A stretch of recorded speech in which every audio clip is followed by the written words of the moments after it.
B'investiment ta' 10 miljun euro, il-Gvern jida l-iskema ta' sussidju temporanju għall-istabilizzazzjoni tal-prezzijiet sabiex jiggarantixxi s-sigurtà tal-ikel lokali u jimmitiga iż-żieda fil-prezzijiet tal-ikel.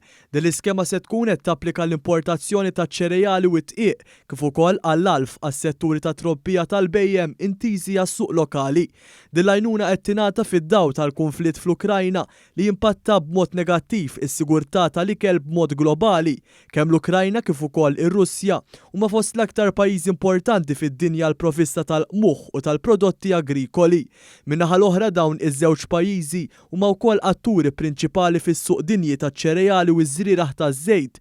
Fil-fatt l-Ukrajna tirrappreżenta 11% tas-suq dinji tal-qamħ, filwaqt li r-Russja tirrappreżenta 20%. Il-Ministru għall-Agrikoltura, s-Sajt u d-Drittijiet tal-Annimali Anton Refalo spjega kif għal darb'oħra il-Gvern Malti qed ikun ta' spalla għal Maltin u l-Awċin.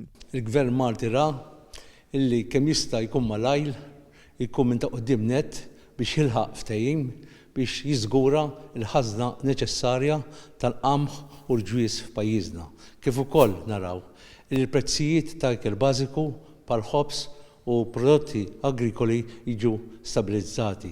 Għaldaqstant ħriġna skema oħra, il-Price Stabilization Fund, fejn il-Gvern Malti minn fondi nazzjonali ser joħroġ mhux inqas minn 10 miljun euro sabiex jassigura li l-prezzijiet ta' prodotti bażiċi u għalf tal-annimali jiġu stabilizzati. Intant fil-jiem li ġejjin se jgħalqu l-applikazzjonijiet brabta mal-allokazzjoni ta' kważi 4 miljun u nofs euro fajnuna lil bdiewa u lir-raħala Maltin u Awċin.